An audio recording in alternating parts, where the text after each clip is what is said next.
Hi there, it's me, Jordan Van Haslo.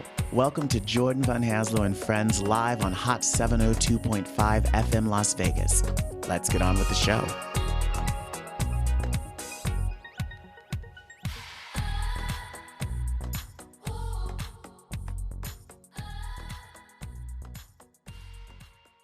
Hello, everybody. Welcome to another episode of Showtime with Jordan Van Haslo and Friends right here on Hot 702.5 FM Las Vegas.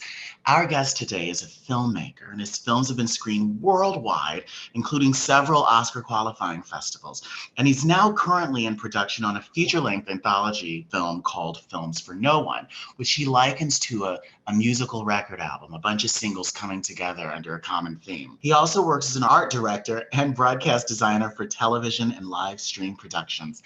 Ladies and gentlemen, welcome, welcome, welcome, John Morena. Thank you so much for joining us, John. Thanks, Jordan, for having me. I appreciate it. Absolutely. It's my pleasure.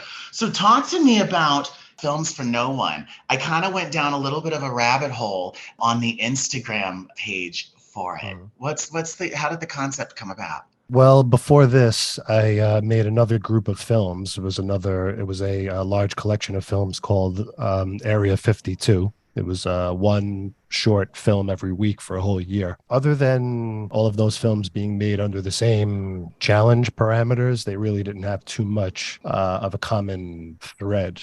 Just sort of making films on, a variety of different things.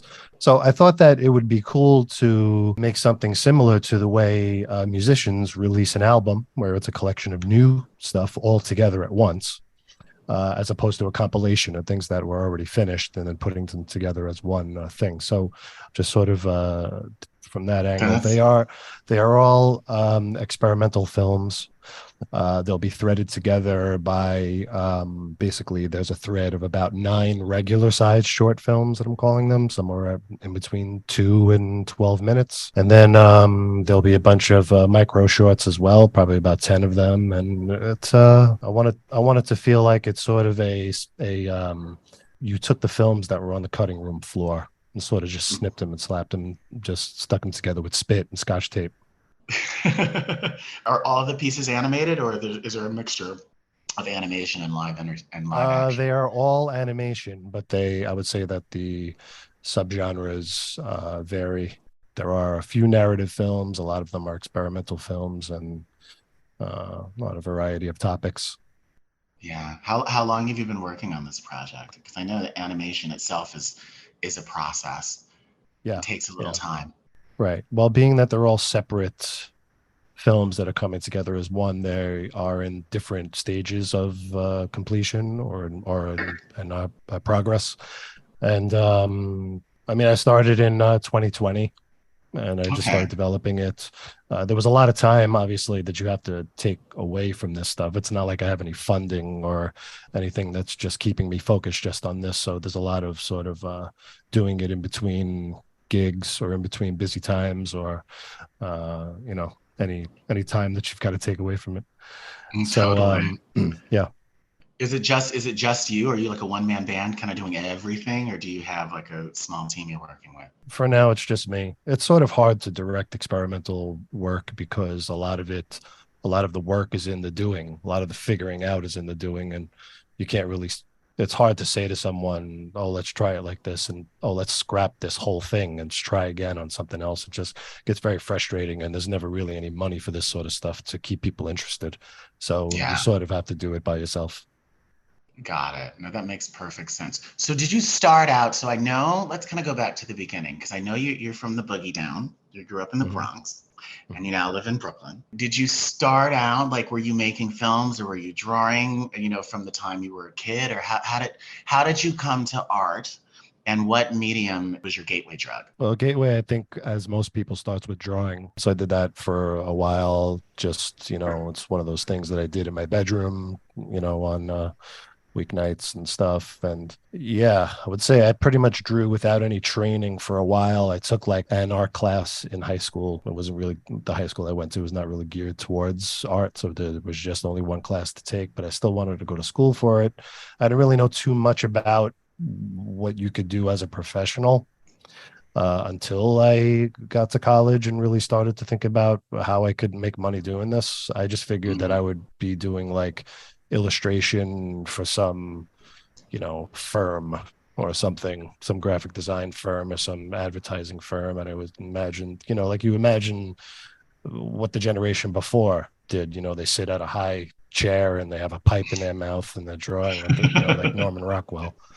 Totally. But we grew up in the era where it was accessible to have little camcorders and stuff with tapes and Mhm. everything. So everybody had home video. So you'd make little films with your friends and stuff. And we made some like, weird skit stuff when I was young, but I never really was like, it was never really obvious. Like, I don't think anybody was like, oh, he's definitely going to be a filmmaker or something like that. It was just something that, you do for play.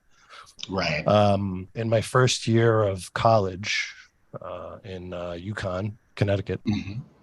I just suddenly, for some reason, had an epiphany that I wanted to become a filmmaker because I had started to gain more of an interest in like the legacy of cinema and starting to get into like the filmography of like Stanley Kubrick or Martin Scorsese and seeing how a filmmaker develops and the fact that they talk about their influences, which are, people at that time I had never heard of, like Godard or something like that. When you grow up in the Bronx, even though it's so close to culture in New York, it still can be very bubble like. Aren't necessarily exposed all the time to things like that. I think a lot of people go through that in this country where, it's anything that's got subtitles or anything that's just outside of the norm or something is not usually accessible to people like that. So Yeah, and so there's a lot of people I speak to. They often once they do, gain exposure to a lot of those things, and they start really taking an interest, they sometimes get blowback from like their social circle, like their friends, mm, or what, like, why are you into all this weird stuff? What mm, the hell? yeah, Let's yeah, go yeah, out and yeah, play yeah, sure. basketball. Did you experience any of that, or was everyone kind of like I really don't think I supportive of experienced you? it, but I don't think I experienced it, but only because I did a good job of fitting in. I was an Okay, athlete and, I went to school to play football and stuff. So, I think like the drawing thing was never, again, it yeah, wasn't like like I knew for myself that I was going to be an artist. I think at some point I had just decided that, oh, well, that's something that I could do that, maybe I don't really necessarily have to work for someone else. I don't really know how it works. I just know that this is something that I can do that I recognize as good, and a lot of other people recognize as good too. So I might as well make a living at it. Um, so I yeah. don't So you weren't know. that like a annoying film student walking around with a beret and striped shirt, No, quoting. no, no, not really. I mean, also to be fair, in the neighborhood that I grew up in, it's a very blue collar, Italian, Irish sort of, union, a lot of union workers and, cops and firemen, a lot of city workers and stuff like that. So there's not exactly a lot of examples of that you could even be a filmmaker, just such a Right. foreign, it's just such a foreign thing. Martin Scorsese talks about this too, about the neighborhood that he grew up in Lower Manhattan, that it was, it's like you might as well be an astronaut, that Yeah. it's just so much of a far-fetched sort of thing.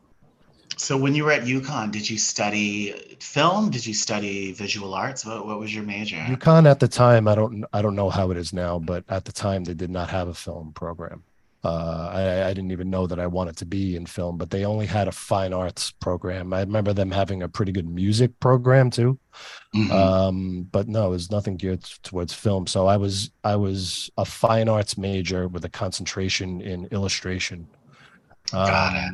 So I took a lot of, when you're in your first years of college, you're basically taking a wide variety of stuff outside of the things that you're doing for illustration. There's just as many, if not more, of like graphic design courses and painting and stuff like that. So um, yeah, Yeah. I enjoyed all that. It's not like I didn't like it and that I wanted to move. It just sort of felt like uh I don't know.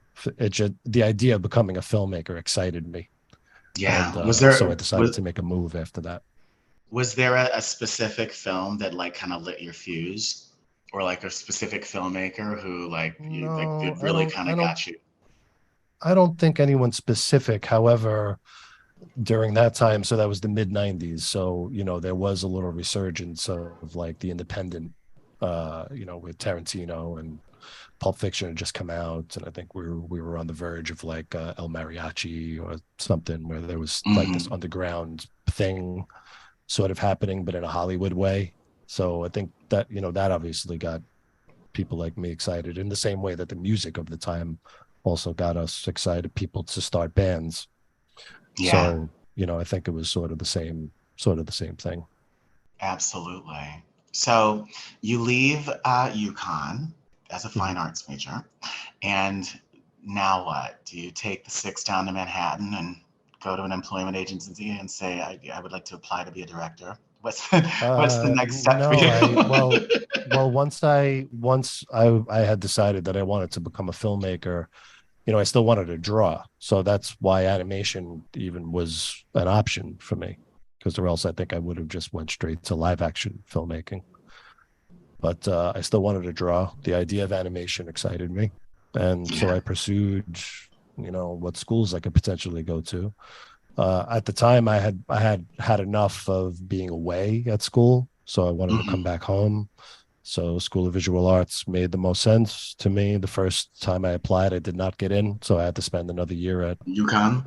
well, I was at a different school. I went to a city college for 1 year in Okay. between. So I just went there just to get my grades up. So that ended up working. So then I applied a second time with better grades, and then I got in. But you lose. Yeah, well, it was awesome until see how many credits you've lost by doing that. Oh, probably by You know, so I was supposed to have been a senior, and I went all the way back to I had just enough just to be in like technically a sophomore. But when you go to Yeah. a school that's for something specialized like animation, you've got to start from the beginning. So it doesn't matter how many credits you have, you still start in first year. Absolutely. Um, I actually mentor a student who's now going into their final year of film school at Purchase, but they previously had a completely different major and was at a completely different school. And now he's like a super duper senior simply because now that he's like in this program, he kind of had to start from the beginning, like you said. So I totally understand that. But I yeah, think it's also, it can be a blessing and a curse, right? Because I imagine after being in school for so long, you're like, can I just get out of here?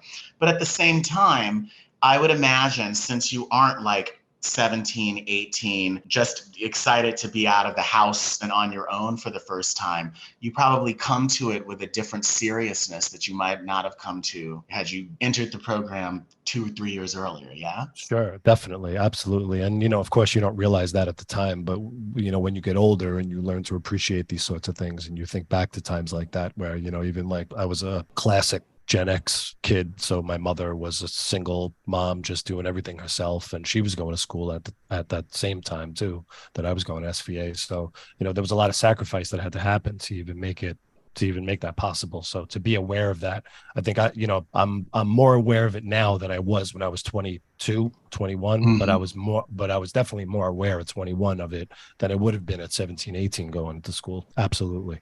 Yeah. So you get to SVA. So what are you studying at SVA? Are you still studying fine visual arts, or do you kind of morph into something more specific to filmmaking? Definitely something more specific. I applied to the film and animation program. I'm not sure if they are separate now, but at that time they were together, film and animation. Okay. And then we studied traditional animation. We were sort of the last of the Mohicans that learned on paper on a light box where you had to flip it physically with your fingers and then bring it to a film camera, shoot film, and then wait for it to come back to see it, Mm-hmm. Stuff like that. They started to How does it introduce make some. you feel? I have conversations with people about that. We're not too far apart in age, you and I, and it's just so funny. I was talking to a friend of mine where I felt that like everything that we learned in school in terms of the techniques of doing things and also just how to go about attacking a career. Once we got out of school, everything totally changed, and so much of what we learned that we were supposed to do couldn't necessarily be applied in the way that it had for the previous 50 years, and we felt like as young adults we were like almost kind of like trying to figure things out from scratch. how did you feel, have you saying that you were like the last of the Mohicans in terms of just animation style and animation production, did you feel that way at all once you started working? Yes, because when I left SVA, had already basically started a business. It was a very small production company with two friends, and we, basically had to immediately make the transition to learning how to edit digitally, which was still very primitive at that time. This was in 2000. So Hmm. compared to now, it's extremely primitive, but for then it was something new, something we didn't learn in school. You go to school, you pay all this money, and then suddenly you have to, learn something new with the same principles, but you have to basically make a lot of mistakes on your own. And it wasn't it, it's not like today, obviously, where you just go on YouTube and there's like 50 tutorials about the same thing that you're trying to learn in that moment. You just have to make mistakes or lose sleep spending a lot of time actually physically learning it. So Yeah. yeah, that definitely happened, and I feel like a lot of people experienced that for a while because technology went through like a puberty period from 99 to maybe 2011, where it just Hmm. went from like what sort, they just couldn't figure out what sort of tape format was going to be the right tape format, and then like what the picture format started to change, and then there were different TVs that had different sizes. I don't remember all this. And then like, then there was like the iPod came out, and then suddenly there was the phone. Now you can listen to music with your phone. So I think like everything just started to really like change really rapidly and in Hmm. weird, all sorts of weird ways. Cause then suddenly, there would be like a million MP3 players on the market, and suddenly it was only the pod because it had Right. basically knocked everyone else out. So it was hard to sort of stay ahead of all that, I think. And I think it just became the nature of the beast for a little while. Yeah. Totally, totally. So you started a production company with a couple of friends right at when you were getting out of school. Were you producing your own content, or were you doing like video production for clients? What was that Yes, about? yeah, it was more video production for clients. A Got lot of our it. clients were then we just fell into like music videos, and like back then you would do a lot of like what you would call content now, like on a musician's page where it's video and stuff where they can shoot their own video with their phone. The label or whoever would have to hire a production company to follow them around and then edit Hmm. videos about them. So those would be like electronic press kits, they used to call them. So there's Yeah, a lot of that sort of stuff. And then gradually got into like commercials, and then even bigger commercials, and then working with agencies and doing films, and you know turned into more of doing a lot of other people's stuff. So it was a lot of service oriented production. We had done yeah, some of our own things, but mainly doing being hired guns for production service. yeah. But that's, I think, pretty awesome. I mean, you kind of made a decision, when you're at UConn, like, oh, I can make a career out of this and not work for anybody. And you literally did it very Yeah, and quickly. yeah, thanks for mentioning it, because also it's important to say that it's not like I was rich or anything, or it wasn't like my partners were rich either. And we had to take a gamble with a loan, and we had no money, and you have to not be paid for a long time, and then you learn a lot about what it's like to run a business.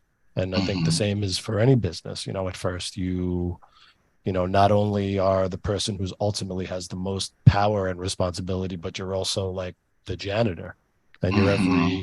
you're every position in between. Yeah. You don't The really know what you're janitor, the into. IT guy, Yeah, the exactly. receptionist, the Yeah. mail sorter. You become very good at being a chameleon and figuring out a lot of, issues, basically becoming a problem solver and a firefighter.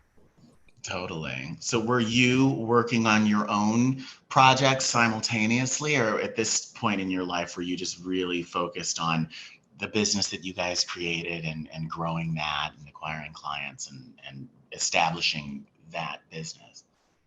Yes, I was not, well, no, I was not really creating my own stuff. I mean, I was always developing things and writing stuff on the side, but again, when you're running a business, there's so much of it falls on you, and you got to fill in a lot of the spots. There's not enough time to really truly make your own stuff unless you have investors and things like that. It's just really hard. Or if you're going to take a sabbatical and just take time Right.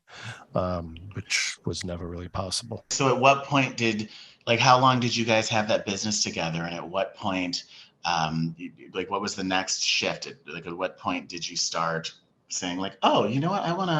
I have some ideas. I've been developing them. They might be sitting on a shelf. They might be sitting in my BlackBerry, I guess, whatever year it was. Right. At Yeah. what point, when was the shift, and like, how did you come out of that and move into whatever the next phase was of your life? Well, it was 2013, 2014, so we were past the BlackBerry thing already. Okay, so you had So an yeah, iPhone. You oh did yeah, have an iPhone. iPhone is with like with 2K video or something.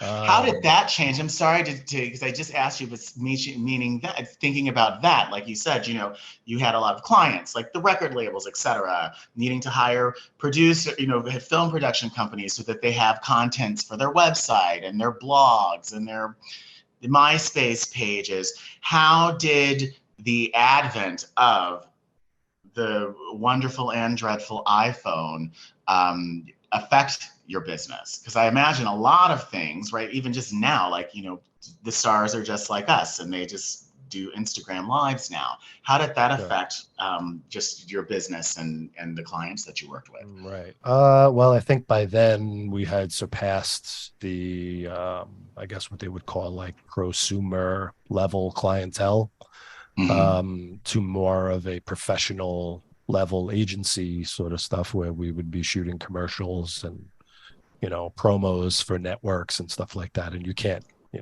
go walk in there with an iPhone.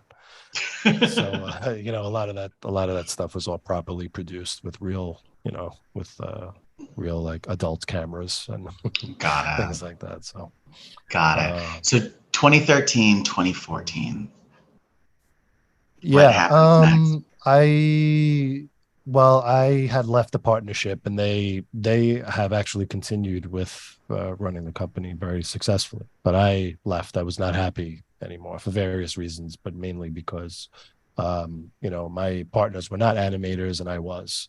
And eventually I wanted to only be doing animation and I wanted to get the clients that I wanted to do and not have to basically sacrifice clients that I wanted to work with and not have to work doing the types of projects that would have taken me away from animation. And Right. it just proved after a while to be more of an uphill battle than I was even interested in using energy on. And after realizing and deciding that, like first realizing that, well, I'm not happy in this because it's hard to, not just for your partners, but for yourself, too. You put, well, at that point, I had put almost 14 full years into this, and it's your baby, and they're like family, and there's a lot of intertwined sort of stuff. It's just like any other relationship. It's Yeah. hard to say, I want to get out, but Totally. But everything changes like any other relationship because by 2013 you're a totally different person than you were in 2000, right? You've oh all yeah, yeah, grown yeah. and Oh, families and absolutely, all, yeah, yeah. totally, totally. Priorities shift. Yeah. Well, also I thought that it was like, I had just come to the realization that I was never really going to be able to do the animation work that I wanted to pursue in this situation any longer. So I Yeah. had to make a move and go out on my own.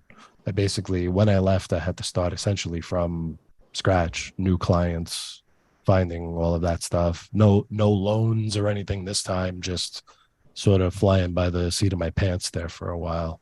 I mean, I'm glad that I had the experience that I had up until that point, and I was able to use all the work that I had done to create a portfolio. So I already had, things to show, that that I can produce this sort of stuff, because a lot of the animation work that I did through the company, I was essentially doing on my own anyway, and hiring a team. And the partners that I was with, but they weren't really involved too much in the animation end.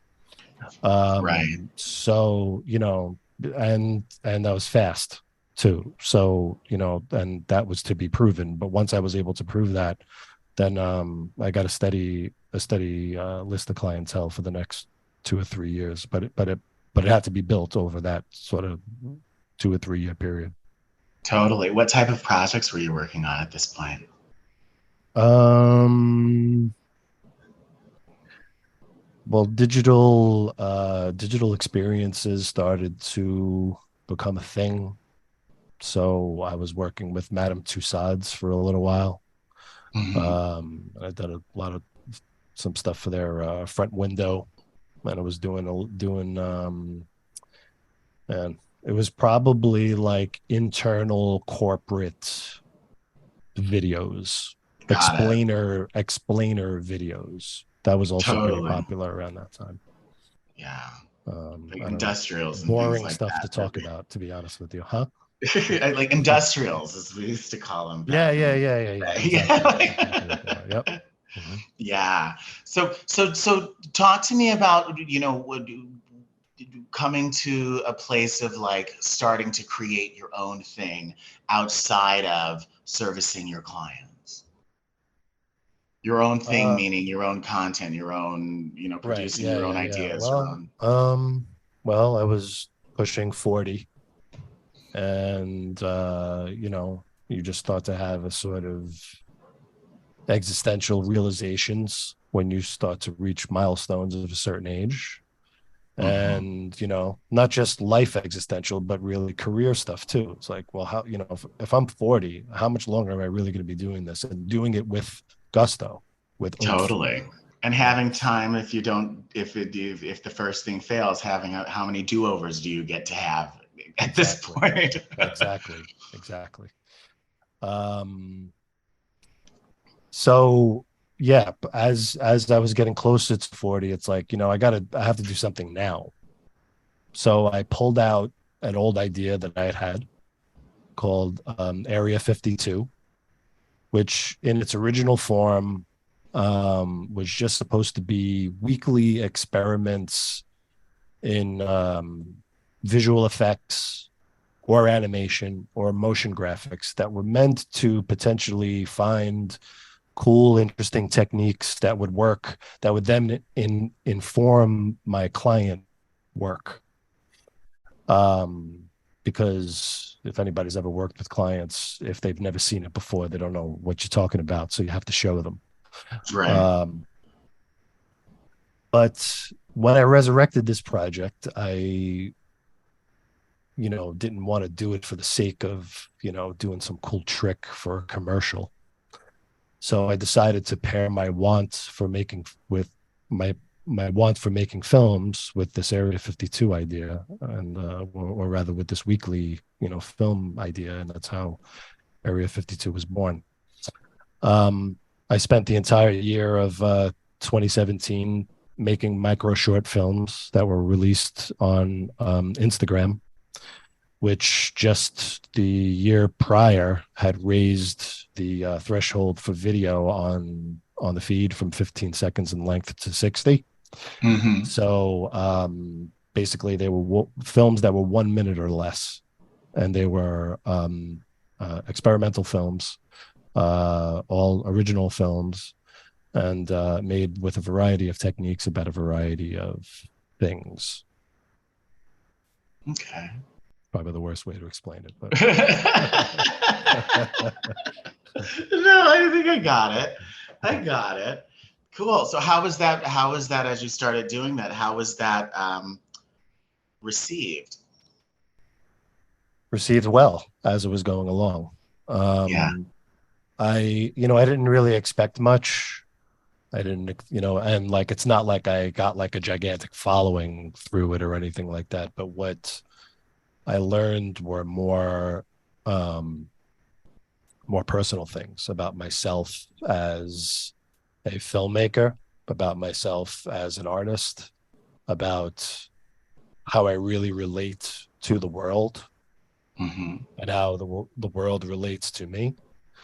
The things that I choose to focus on was also interesting. Like, I discovered that a lot of my work is about the it's about communication breakdowns, Hmm. lack of communication, obstructions in communications. They just sort of come out that way. So it's sort of like a therapy, I think, in that way. Yeah. If you're looking, if you're really making art, I think that you're always introspective and trying to plug in to the world around you, and hopefully other people relate to it, and we could all sort of commune around this piece. Yeah. Um, yeah, I don't know where I was going with that, but From that project, is there like a specific piece that you really you feel the most attachment to, or that you feel like, wow, this really I knocked this one out of the park? Not necessarily in terms of like, oh, it was executed so well, but like, oh my right. goodness, this piece really resonates. Like this piece is really me, and Yeah. I, I've hit the level of expression, hit a new level of expression through Mhm. this. Yeah, many. There were many of those. I think like every few films was another step or rung up the ladder, so to Yeah. speak. Yeah, no, there are a lot. I mean, I think all of them are me. I I think that this what I do is not really entertainment driven. It's more art driven. It's Hmm. sort of a thing that like you're not necessarily making it for an audience, you're making it for yourself, and you're sort of hoping that an audience is there. um so I think in that respect, I can connect with every single one of them in some way, shape, or form, and remember what I was feeling in that moment, because a lot of that honesty also went into these sorts of films. But you always have a special relationship with your first. So I would say the first one, it's called String of Sound. It also was the most successful film in the film festival circuit that year. There's another film that I made called Home: A Portrait of New York City. Wonderful. Home: A Portrait of New York Uh-huh. City is actually three films, three of the Area 52 films. One called Manhattan, another one called Caverns, and another one called The Boogie. And it's sort of parts one, two, and three. And after the whole project was over, I put them together into one film called Home: A Portrait of New York City. Um, yeah, I mean, I can gush because they're like your kids, they really are. Yeah. Has there ever been anything that once you finished executing it, or you got to a place where you're like, okay, we've got to abort this one. This is just not like, for example, right? As a vocalist, I've been a part of a lot of different productions, theatrical productions, where it's just like, it just isn't coming together, and Mhm. this blows. Like, has there ever been any point where you have this clear idea, and for just some reason it's just not clicking, or there's just something missing in the execution that you can't quite figure out? Yeah, or it just sucks. Yeah, absolutely. 100%. 100%. There's times where I've thought that, oh man, this is a great idea. And once I get halfway into it, then you start realizing like, first of all, maybe it's the work that you have to put in order to, get it done in the time that you have. Yeah. Or also maybe it's the idea is not coming across, or maybe it's like, this is sort of boneheaded, or this is It's like, what whatever. was I This doing is or sort of drinking that night that I came up with this with this concept? Exactly. Well, that happens more than I'd like to admit. But that's why it's important to, you have to write all your ideas down, and the ones that sort of still, float to the surface a lot, or the ones that you you've got to pursue them. It's okay to pursue something and then abort. That's Yeah. it's totally fine. Like, it's not like I think that that's a sort of that's a problem with a lot of filmmakers, especially independent filmmakers, because they don't have the money to throw at it to fix something, so they Hmm. force it, or they try to shoehorn stuff in, and you can tell sometimes when they didn't take the time to really let go of something that they may have originally thought. A lot of filmmakers get stuck to. I mean, maybe even a lot of artists outside of Just filmmaking too. creatives, yeah, like just Stuff in creatives there, in general. original ideas, but like I think with film, because it takes so long, and especially with animation because it takes so long, that you really, you have to see sort of these ideas through. And sometimes you see them through to their detriment. When it's okay to like let it go. It's okay not to force it in. It's okay to just leave it and abandon it. Maybe it just wasn't, maybe it was only ever meant to go that far. Totally. You know? And maybe you'll pick it up again in 3 years. Sure. Yeah. Absolutely. So as you were making these films, were you still um, doing your own freelancing and servicing clients, or because I know you've done some television work as well, yeah? Yeah. hmm So yeah, during the making of Area 52, so this was the whole year of 2017. Um, yeah, I mean, again, I didn't have funding, so I still had to work. So I was working on a long-term project with Netflix. I was doing a true crime documentary called Evil Genius. Hmm. And I was also working What on type of work other. did you do for that on that project? Well, I guess I was the art director Okay, for the graphics and animation. And got then I it. also did the design and physically did the design and the animation. So it's all the basically the broadcast package. So all of the identifiers and the Mhm. locations and lower thirds and things like that. But in addition to that, maps and, basically a stylization and a treatment to the way that you're going to show photographs and the way that you're going to present, surveillance footage and the way that you're going to present, letters and, basically anything that has to do with the case, but also, you don't just want to present it in a procedural fashion. It's got to be photogenic. So I guess Right. that's what my job was, to make all that clinical forensic material look photogenic. Totally. Totally. Um, That's so, and I think that's so interesting. I used to hire for Disney streaming. I used to oversee the hiring of the visual artists for, and they all the folks who any of the Disney brands like the Pixar and the Star Wars, like all the people, the designers, the art directors, the graphic designers who did all of the social graphics, as well as like the growth marketing team. And it was so funny because my background is performing arts and I never really dove into visual arts at all. Like, the most I would do are like stick figures when I was a kid. And it was just really so interesting.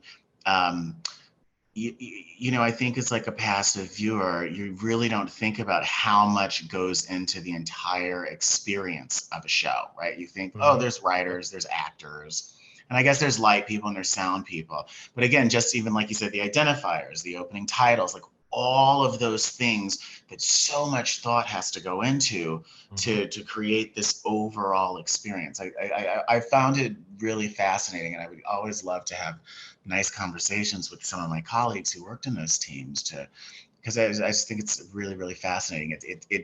It from the outside it seems like almost like the kind of last piece, but it's like really really integral to the Yeah. overall experience.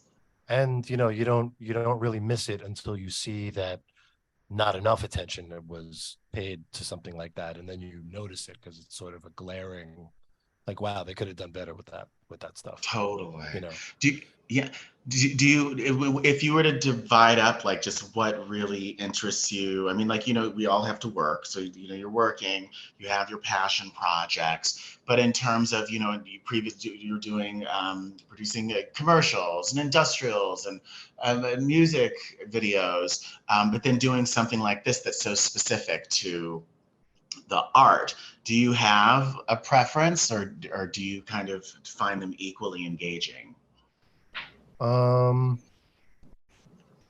I mean, I guess I find them equally engaging, but I mean, of course, I would rather if I didn't have to work with clients. Yeah. you know, not that I dislike it. I just, again, the time that goes into doing your own stuff. Um, I've as I've gotten older, I've just gotten picky about what takes me away from that. Completely. I'm grateful to now have something that's, as long term as freelance can be, like Hmm. permalance sort of situation with a television Hmm. show, Cold Case Files on A&E and on Hulu, Hmm. um, where I'm doing a similar sort of graphics package that I did for Evil Genius. I'm bringing that sort of flair to Cold Case Files. And then I also have a seasonal thing with Coachella, where I do Okay. the broadcast design for their live stream on YouTube. Oh, that's cool. The official live stream, by the way. That's really And fun. yeah, yeah, it's fun. It's fun until there's too many cooks in the kitchen. And I think that that's where like a lot of client work just starts to become not fun for me.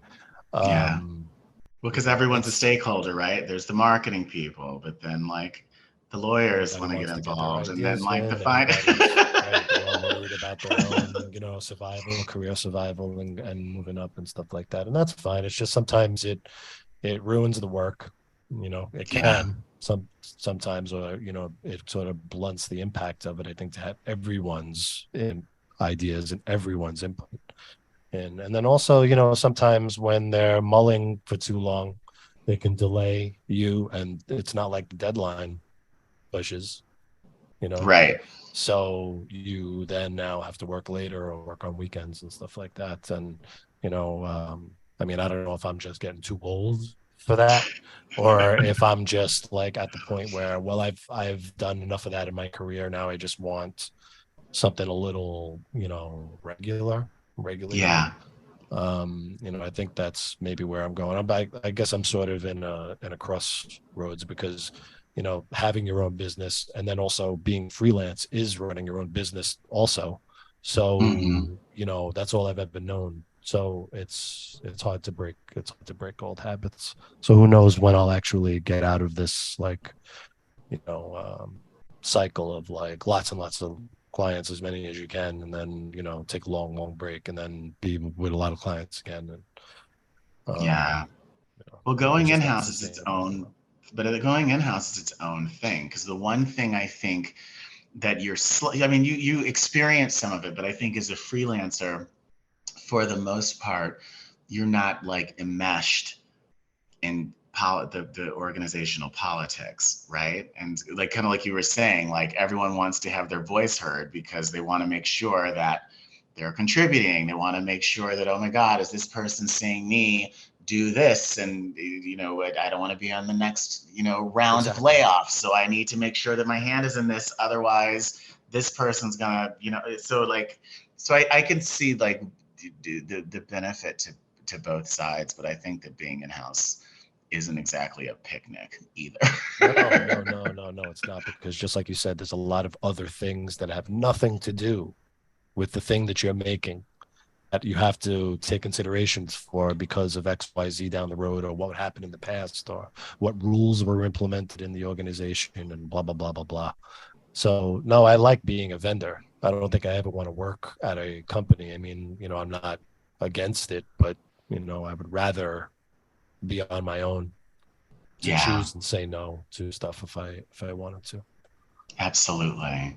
So as far as your own personal work, lots of experimental films. Have you ever had any idea, or have you ever had a notion to maybe create something that's a little more mainstream? Or is that just not where your interests lie? It's not necessarily where my interests lie. I mean, I have a narrative film that I've written that's part of the Films for No One. That there will be, it's a little bit more conventional, where there's, acting and characters and stuff like that. But the other stuff doesn't necessarily interest me too much. It's not that I don't like it, or not that it's bad or anything. It's just that in order to create that stuff and really be successful, you've got to, just like we were saying, there's so much extracurricular things that have to lock up. When you're trying to pitch a show, you know, just the fact that you have a good idea isn't necessarily going to get you past first base. You've Totally. got to be able to sell You know, it has to have, first of all, the potential at least to sell lots of and all kinds of merchandise. Hmm. Toys, dolls, games, clothes, oven mitts, aprons, bed sheets, pajamas, you name it, has to, lock into, you have to know this stuff going in. It's not Hmm. like you bring your idea to Hasbro and they say, okay, we'll leave the production up to you and we'll figure out how to market this, and that's our collaboration. They want you to already know what age group you're going to be marketing to, and do you have examples of like what sorts of games this could be parlayed to, or is this going to look good on a keychain? Hmm. Things like that, where there's, again, those things are nice, they're great. And I mean, I'm wearing a Star Wars shirt right now. But I don't want to make stuff and then have to like also think about that too. Yeah. So, and then if I'm going to have that attitude, then I better just run in the total opposite direction and do more abstract sort of work. Don't try to force like a half conventional, half unconventional thing. Yeah, no, that makes perfect sense. What was so in that vein of just being able to kind of be um, in yourself and really just doing things that move you. What was COVID shutdown like for you? Was that an incredibly creative period, or was it a creatively dry period? Everyone had such a It everyone has so was. many different experiences. Sure. Yeah. No, I mean, I think for most people, just the sheer boredom got you getting up and doing stuff. And Hmm. so films for no one. I had been thinking about doing something where I, make a bunch of films and put them all out at once. It wasn't necessarily this films for no one idea, but that's sort of when the idea came into fruition. And I really started to develop it during the pandemic and started to, do a lot of research and development. It was a great time to do that sort of stuff, researching. Yeah. um yeah, went, and like recorded a bunch of stuff and bought equipment to record it, and even the equipment that I'm recording this radio cast now, I bought them for this project, for the Films for No One project. Yeah. So you know yeah, no, a lot of it came out of there. But I think too, especially in the beginning when there was no like loans available or anything, it's just like, man, how are we gonna make the rent? Hmm. Like, don't they still want their Yeah. rent? So, you know, it all worked Yeah. out. It all worked out in the end. It's, of course, it's scary to begin with, when you don't know what's Mhm. going to happen and you don't really have like, the whole idea of working from home was new, and like Zoom, like that, all that stuff was all sort of thrust upon us, and a lot of people had trouble with changing, and some didn't. No, totally. And I personally went through Zoom fatigue. I don't know about you, but I feel like, and then now people still like use Zoom for everything. But I actually started getting sick of Zooming people and people putting on Zoom concerts and people. Yeah, yeah, yeah. Well, I was picky and choosy about the Zoom stuff, but it was I mean, it was a good learning period for me, and learning how to interact this Yeah. way and not having to, I mean, I mean, I've been working from home since 2014, so in that respect there was no changes to be made. It was already set up to do it. Yeah. And also mentally set up to do it. So Yeah. in that respect it was fine. So Films for No One, when do you anticipate the final film being completed? I don't know, because um, as I said, I'm sort of in a crossroads with my money making side of my career. So I'm trying to figure out how the two cohabitate, and again, trying to refocus my priority to make my films the number one priority, because that's really the only way to get them done. I think at some point I'll probably seek some sort of funding to like help cover costs for audio and things like that. But in the meantime, I'm just going to sort of do it in the time that I have and utilize my free time and try to block out as much as I possibly can and, work on it when I can. And one day it will be done. I hope it's before I'm 50, but who knows? Who knows? But I love that attitude though, because I think that so many creative creators, um, I hate the term content creator, but I think that so many creative, sort of like you were saying earlier about just letting go of an idea, right? Like, okay, this isn't, this is what I initially envisioned. It's not really working out the same way, so you got to let it go. And a lot of people can't do that. It's like, this was my idea and this is how it has to be. I Mhm. also think it's interesting that you're just really laid back, like, yeah, I'm working on it and it'll be done when it gets done. And you don't seem like you're like freaking out, like, oh my goodness, this project has to happen, by, the first quarter of 2014. Jose can tell you, we actually worked on a project um, together with a producer who was so adamant that everything had to be completely finished by like this specific date, regardless of the fact that if we really look at the timeline and what's realistic and the budget, it's probably not going to be realistic to do that and give you the quality that you want, right? That what is it, fast, good, and cheap. Yep. I find it interesting that you just seem like just very laid back, and I think that that's a really cool way to appreciate to approach just your work and life in general. Thank you. Yeah, it was one of the principal, like if I was gonna pursue something like this, I was not going to sweat it. And I was not Yeah, going to be precious about it either. It's called Films for No One for many layered reasons, but one of the more obvious reasons is that these aren't films that people are generally interested in. Films with no dialogue, no characters, um, more abstract sorts of films, very very short films too.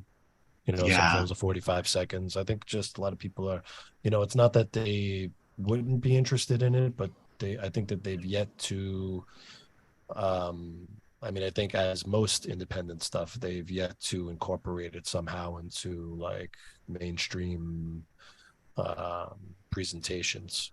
right. So, it's not I'm not in a rush to get it out to anybody because nobody's banging on my door for it. Nobody's asking for it. There's no investors. Nobody has a gun to my head about it. It's not like I have to get this done by this day and this, and it's just a sort of thing that I do as I please. And I think that it benefits the work to do it. I'm sort of treating it like a garden. I tend it Yeah, and it gives back to and me. it'll grow, and before you know it, it'll be spring, Yep. and then it'll Totally. be all be there. Where can our listeners learn about you online and learn about Films for No One and follow your artistic progress? Right. Well, Instagram mainly. So it'd be John Morena at John Morena, Okay. Morena, or at Films for No One. Films for No One is basically like the behind the scenes production diary. So if you want to Yeah. follow along with the project there. One thing I wanted to say about it is that also I'm not really sweating it because it's not like a conventional feature film that I have to finish the whole thing in order for it to even make sense. It's like an album of music where it doesn't have to necessarily have a cohesive thread. So, and just like an album of music, I'll be dropping singles. So as I finish the individual shorts, you'll be able to see some of those before the whole thing is done.